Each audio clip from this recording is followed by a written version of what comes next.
ये यजुर्वेद ये महर्षि दानंद सरस्वती जी द्वारा अनुवादित है।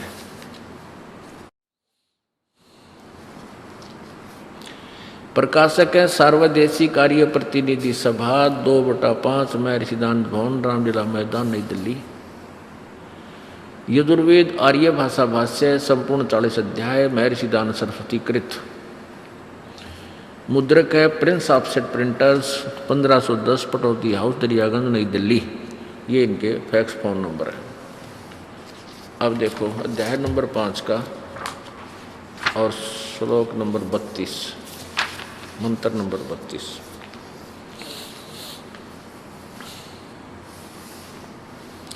पंचमो अध्याय और यहाँ देख 32वां मंत्र है ये। इसमें लिखा उसी गसी, ये संस्कृत है, मूल संस्कृत। कबीर अंगारी असी, कबीर हम इसको कबीर बोलते हैं अपनी भाषा में, कबीर हम कबीर कहने लगे, ये कबीर है। कबीर अंगारी असी बम्भारी अवेसुरसी, ये बम्भारी बम्बारी। और यहाँ देखो हवे सूदनम रत धामा असी सवर ज्योति।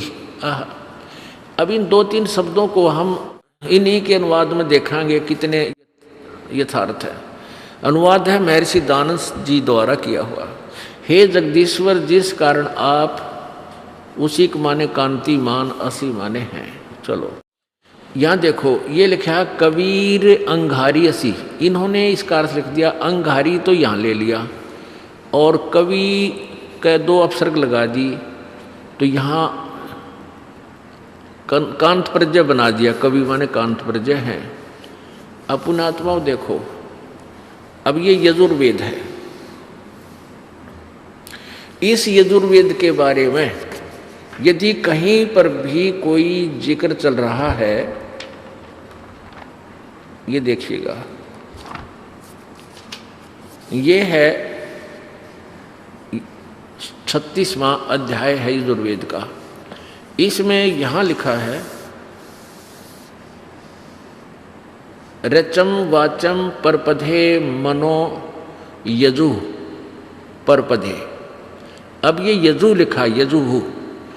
अब इसको हम यजुर्वेद बोलते हैं तो कोई दिक्कत नहीं, यजुर्वेद। जैसे इन्हीं के शब्दों में स्वामी जी ने यहां इसका अनुवाद किया है। ये देखो, रचम ऋग्वेद रूप, वाचम वाणी को परपधे प्राप्त हूँ मनन करने वाले अंतःकरण के तुल यजुहु। यजु को इन्होंने यजुर्वेद लिख दिया। बिल्कुल सही, ये अनुवाद सही है। यजु, यहाँ यजुर्वेद लिखना जरूरी था। यजु का क्या मतलब, यजु से हमें पता लगेगा ये यजुर्वेद के विषय में जानकारी दी जा रही है। यजु परपधे, तो यजुर्वेद को प्राप्त हो। यजु, यजु लिखा है ना, इसका हम अर्थ करते हैं यजु माने यज्ञ सतुतियाँ। यजु का अर्थ होता है यज्ञ सतुतियाँ। तो यहाँ यज्ञ सतुतियाँ लिख देते तो कैसे पता लगता है कि यजुर्वेद के बारे में है। तो ये हम इसी प्रकार इसको यजु को यजुर्वेद लिख दिया। और हम इस कबीर को इन्होंने यहाँ कवि संधि छेद करके इस 32 में 5वें अध्याय, वो 36 का प्रथम मंत्र था यजुर्वेद के अध्याय का, ये 5वें का 32वां है।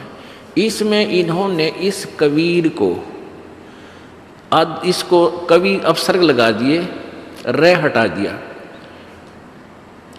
तो यहाँ हमने लिखना चाहिए था अंगारी माने खोटे चलन वाले जीवों के शत्रु। अग माने पाप होता है, अंग माने भी पाप ही होता है, अपराध। अंगहरी अंगारी अंग अरी, अग माने पाप के, अरी माने शत्रु। ये लिखना था पाप के शत्रु। और कबीर यहाँ लिखना था कबीर देव हैं, वो कबीर परमेश्वर हैं, पाप नाशक कबीर परमात्मा है।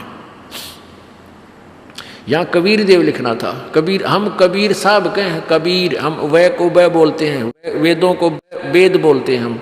तो अपनी भाषा में इस कबीर देव को हम कबीर साहब कहने लगे। आगे देखो, और बम्भारी, ये देखो ना, कबीर अंगारी असी बम्भारी असी, बम्भारी अवेसुर असी। इन्होंने बम भारी का अर्थ बंधन के शत्रु। अरि माने शत्रु, बम माने बंधन, तो अंग माने पाप, अरि माने शत्रु, पाप के शत्रु, पाप नाशक, पाप विनाश करने वाले, बंधन के शत्रु, बंधन काटने वाले, बंधन का नाश करने वाले। हम उनको बंदी छोड़ के हैं, जो बंध से छुड़ाने वाले। केवल भाषा का, शब्दों का अर्थ है, बाकी महिमा वही है प्रभु की। यहाँ देखो, इन्होंने ऋतधामा, ये लिखा है ऋतधामा असी सवर ज्योति। तो यहाँ लिखा है, इसने अनुवाद किया स्वामी दयानंद ने, ऋतधामा सतधाम। अब धाम कहो चाहे लोक कहो चाहे स्थान कहो, सत्य कहो, अविनाशी कहो, शाश्वत कहो, तो सतधाम कहो चाहे सतलोक कहो, वो परमात्मा सतधामा, सतधाम वाला है, सतलोक वाला है, सतलोक युक्त है। असी माने है। और सवर ज्योति का अर्थ होता है स्वयं प्रकाशित। ये अनुवाद ठीक नहीं है। सवर ज्योति, स्वयं ज्योति, सवर ज्योति, स्वयं प्रकाशित। यहाँ देखो, ऋतधामा असी सवर ज्योति, वो स्वयं प्रकाशित है, यानी तेजों में शरीर युक्त है, साकार है, और वो सतलोक में रहता है। ऋतधामा, ऋतधाम माने सतधाम, सतधाम कहो, सतलोक कहो, शाश्वत स्थान कहो, अविनाशी लोक कहो, वो वहाँ रहता है। अपनात्मा परमात्मा पाप नाश करता है। और वो है कौन, ये भी नाम बता दिया, कबीर असी, वो कबीर देव है। अब ये उसको कवि बोलते हैं, कहते हैं ये कवि को तुम कबीर कैसे बना रहे हो। हम नहीं बना रहे, हम तो अपना भाव व्यक्त कर रहे हैं कि जिसको तुम कबीर देव कहते हो, हम कबीर देव बोलने लगे, कबीर देव। और देव माने परमेश्वर,